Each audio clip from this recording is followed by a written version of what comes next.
She looked her daughter-in-law in the eyes, smiled, and secretly replaced her fertility test results. One lie destroyed a marriage.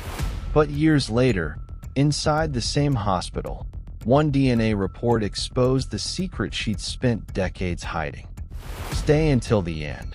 Because the woman who ruined another woman's life never imagined her own past would be waiting for her behind a doctor's office door. There are people who destroy lives because they believe they will never face consequences. They manipulate. They lie. They smile in public while quietly tearing families apart behind closed doors. For years, Margaret Lawson believed she was one of those people. She believed money could silence truth. She believed influence could rewrite destiny.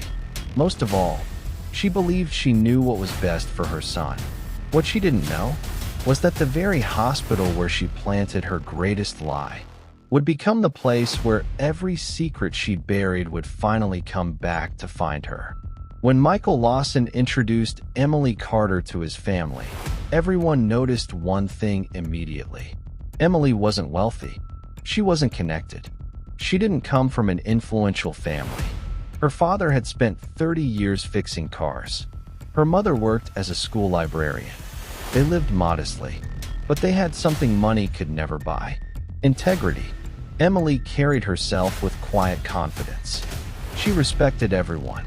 She never pretended to be someone she wasn't. Michael loved her for exactly that. After dating for 3 years, they got married. Friends described them as inseparable. They laughed together, prayed together, built dreams together. Their first apartment was tiny. The furniture barely matched. The kitchen leaked whenever it rained. Yet every visitor left saying the same thing: "I've never seen two people this happy." But not everyone shared that opinion. Michael's mother, Margaret, never accepted Emily. From the very first day she met her, Margaret smiled politely, then whispered to her friends, "My son deserves someone better. Not kinder, not more loving. Better. By better, she meant richer." Margaret had already chosen another bride in her mind: Sophia Reynolds, the daughter of her oldest friend. Beautiful, elegant, raised in luxury. Exactly the kind of woman Margaret believed belonged beside her successful son. The wedding changed nothing. Margaret continued inviting Sophia to family dinners. She constantly compared the two women. Sophia cooks like a professional. Sophia dresses so elegantly. Sophia understands successful families. Emily heard every word. Still, she answered every insult with kindness. She believed love could soften hard hearts. She had no idea some hearts enjoy being hard. Then, their third wedding anniversary arrived. Instead of celebrating, everything began falling apart. 3 years passed. No pregnancy. The questions began. When are you giving us grandchildren? Are you waiting too long? Is something wrong? Emily smiled through every family gathering, but every question hurt. Finally, she and Michael decided to visit a fertility specialist together. The doctor smiled reassuringly.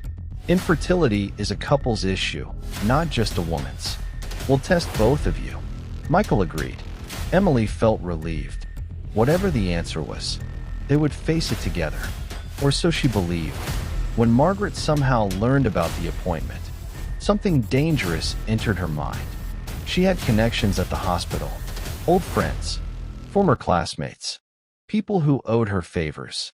One phone call became two. Two became five. Money quietly changed hands. By the end of the week, someone had agreed to do the unthinkable: change one report. Not both. Only Emily's. Just enough to convince Michael that his wife could never have children. The real report showed Emily was perfectly healthy. The fake report said she would never conceive naturally. Margaret smiled. Her plan was working, but she made one mistake. She never asked what Michael's real test results actually said. And that single mistake would one day destroy everything. The day Michael walked into their living room carrying divorce papers, Emily knew something had changed. The man who once promised to stand beside her through every storm couldn't even look her in the eyes. His hands trembled. His voice was barely above a whisper. I can't spend the rest of my life hoping for something that's never going to happen. Emily stared at him, unable to process what she had just heard. What are you talking about? He slowly placed the fertility report on the table. I know you try to hide it from me. Emily picked it up. Within seconds, her face lost all color. This wasn't the report the doctor had shown her. Every word was different. Every diagnosis was wrong. She looked up, confused. This isn't mine. Michael shook his head. Please don't make this harder. She begged him to return to the hospital with her, to ask questions, to request another test, to hear the doctor explain everything. But Margaret had already spent weeks whispering poison into her son's ears. If she's lying about this, what else is she lying about? You deserve children. You deserve a real family. Those words echoed louder than Emily's tears. 3 weeks later, their marriage officially ended. Emily walked away carrying only one suitcase. No house, no savings, no husband, only a broken heart. As she stood outside the courthouse watching Michael drive away, she whispered something through her tears. If this is truly God's plan, then one day the truth will find its way home. She had no idea how powerful those words would become. As Emily disappeared from Michael's life forever, someone else quietly stepped into the empty space beside him. The very woman Margaret had wanted all along. Sophia.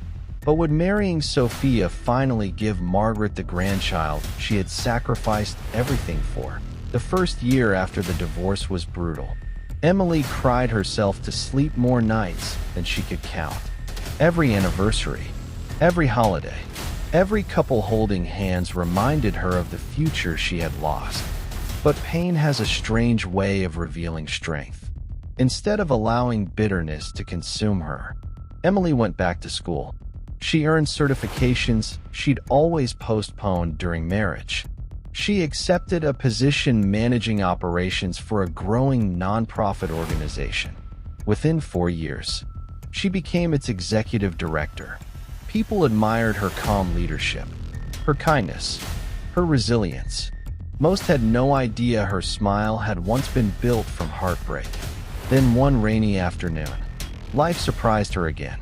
At a charity fundraiser, she met David Brooks, a widower, a father to a sweet 6-year-old daughter named Lily. David wasn't flashy. He wasn't wealthy. He simply understood grief. He knew what it meant to lose the future you thought you would have. Their friendship grew slowly. No promises, no pressure, only honesty. For the first time in years, Emily laughed without pretending. When David finally asked her to marry him, he didn't promise a perfect life. He promised one thing: I'll never stop choosing you. Those words healed something Michael's silence had broken years before. Emily said yes, and this time, she married a man who trusted her more than rumors. While Emily's broken heart was quietly learning how to beat again, Michael was preparing for another wedding, but not for love, for obligation. And that decision was about to become his greatest regret. Margaret spared no expense. The wedding was everything she dreamed of. Luxury decorations, television photographers, business executives, politicians. Everyone congratulated her. What a beautiful couple. Margaret smiled proudly. She believed she'd finally corrected the mistake Michael had made years earlier. Sophia fit perfectly into the Lawson family image. Elegant, educated, from an influential family. Everything Margaret wanted, everything Emily wasn't. The first year seemed peaceful. Then came the familiar questions. When will the baby arrive? Margaret answered before anyone else could. It won't be long. Months became years.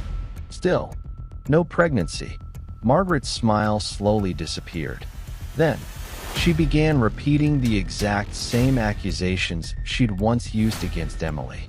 There must be something wrong with Sophia. Sophia tolerated the comments for months. Until one evening, She finally stood up from the dinner table. No. The room fell silent. I refuse to become the next Emily. Margaret narrowed her eyes. What do you mean? I mean we're both getting tested. She looked directly at Michael. And this time, both of us. Michael reluctantly agreed. But neither of them knew this hospital followed one rule that would change everything. No one, not even powerful families, could interfere. The fertility clinic was unlike the previous hospital. Every patient was photographed. Government identification was scanned. Blood samples were tracked electronically. No substitutions. No shortcuts. No favors. Margaret tried calling an old acquaintance. No one answered. For the first time, she couldn't control what happened next. 2 anxious weeks later, Michael and Sophia sat across from Dr. Reynolds. The doctor opened their files. He looked confused, then looked again. Finally, he folded his hands. Mrs. Lawson, your reproductive health is completely normal. Sophia released the breath she'd been holding. Then the doctor turned toward Michael. There is evidence of a long-standing fertility condition. Michael blinked. I'm sorry, what did you say? The doctor repeated himself. This condition has likely existed for years. Michael felt the room spinning. Years? That wasn't possible. 7 years earlier, everyone believed Emily had been infertile. Not him. The doctor quietly added another sentence. It would have been detectable during any proper fertility evaluation. Michael froze. Every memory came rushing back. Emily crying. Emily begging him to return to the hospital. Emily insisting the report wasn't hers. His heart began pounding. Had she been telling the truth? If Michael had always been the one with fertility problems, whose report had destroyed his first marriage, Sophia couldn't sleep. Something felt terribly wrong. She requested copies of both hospitals' medical records. Hours passed as she compared every page. Then, she noticed something strange. The original report from years earlier carried one laboratory code. The doctor's handwritten notes referenced a completely different identification number. The signatures didn't match. Even the timestamps were inconsistent.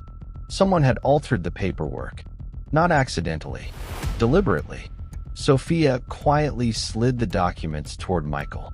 Look at this. He stared at the pages.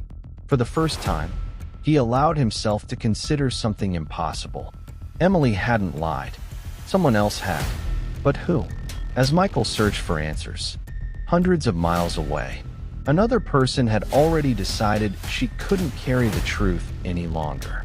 The doctor who had signed Emily's file. Dr. Harold Bennett had been retired for nearly 6 years. He spent most mornings tending his garden, but peace never came. Every spring reminded him of the woman who had begged him to look into her eyes and believe her. Emily. He remembered every detail. The forged paperwork, the phone calls, the pressure, the money. He had convinced himself he had no choice. Now, every night, he replayed her tears. He opened the locked drawer in his study. Inside was an old folder. Emily Carter. The original report. Untouched. Accurate. Healthy. He whispered to himself. I should have told the truth. But Dr. Bennett wasn't the only person haunted by that day. Someone else had kept a copy, and she had finally decided to send it. One Monday morning, Emily found a plain envelope in her mailbox. No name, no return address. Inside, she discovered photocopies of medical records.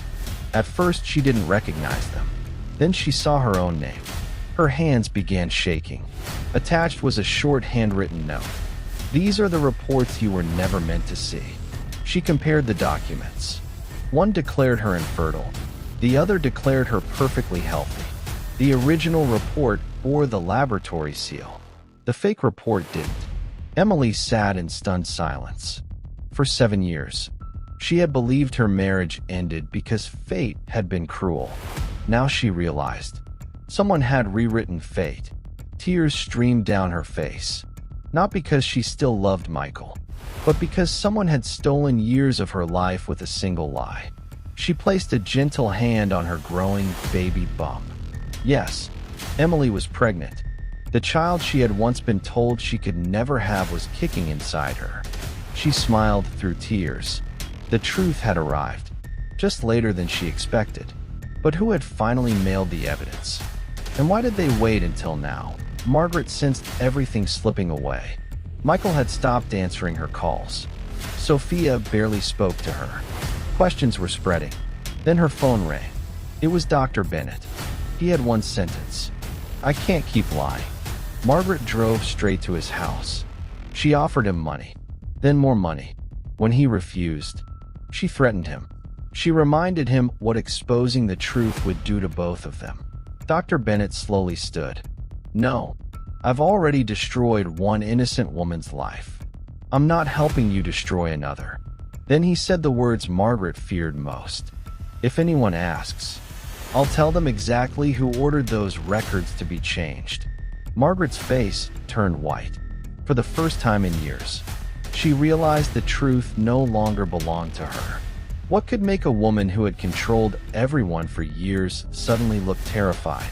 Because the worst secret of her life had not yet been revealed. And it wasn't about Emily. It was about Michael himself. Michael stood in his mother's living room holding both fertility reports. One real, one fake. His voice trembled. "Tell me the truth." Margaret remained silent. "You destroyed my marriage. You destroyed Emily's life." "Why?" Finally, she answered without remorse. "I did it for you." Michael stared in disbelief. "You were wasting your life with the wrong woman. I gave you a better future." Michael shook his head. "You gave me a lie." Margaret still refused to apologize. Even now, she believed she had been right. Michael walked away, realizing something heartbreaking. The woman he had trusted his entire life had never been protecting him. She had only been protecting her own idea of what his life should look like. As Michael left the house, his phone rang. It was the hospital. The caller's voice sounded unusually serious. "Mr. Lawson, we've discovered something during your mother's recent medical evaluation. It concerns your family. It would be best if you came immediately." Michael's heart sank. He thought the nightmare was finally over. He was wrong.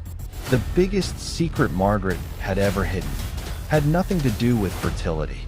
It was about to destroy everything she had spent her entire life trying to protect. Just when Margaret believes the scandal can't get worse, another shock arrives. She collapses at home and is rushed to the hospital. Doctors determine that she needs a close family member tested as a potential donor because of a rare genetic condition. Routine genetic testing begins. Michael is tested. The results come back. The doctor looked at the results again. This time, his expression changed. "Mr. Lawson, your mother is biologically related to you." Michael exhaled, confused. "Then why did you ask me to come here?" The doctor placed another report on the table. "Because your paternal DNA does not match the man listed on your birth records." Silence filled the room. Michael stared at the paper. The man he had called his father for 34 years was not his biological father, and the woman who spent her life controlling everyone else's choices had been hiding the biggest truth about her own life. Silence fills the consultation room. Margaret turns pale. There is only one explanation. The secret she buried decades earlier has surfaced. Before marrying Michael's father, Margaret had an affair. She became pregnant. Only 2 people ever knew. The man died years ago. Margaret believed the truth had died with him. It hadn't. Modern DNA testing had uncovered it in minutes. The man Michael called Dad was never his biological father. Everything Margaret built her life on was a lie. The woman who destroyed Emily's marriage in the name of protecting the family name had secretly been protecting her own reputation all along. Michael is devastated, not because of biology, but because every major decision in his life had been manipulated by the person he trusted most. He visits Emily one final time, not to win her back. He knows that chapter has closed forever.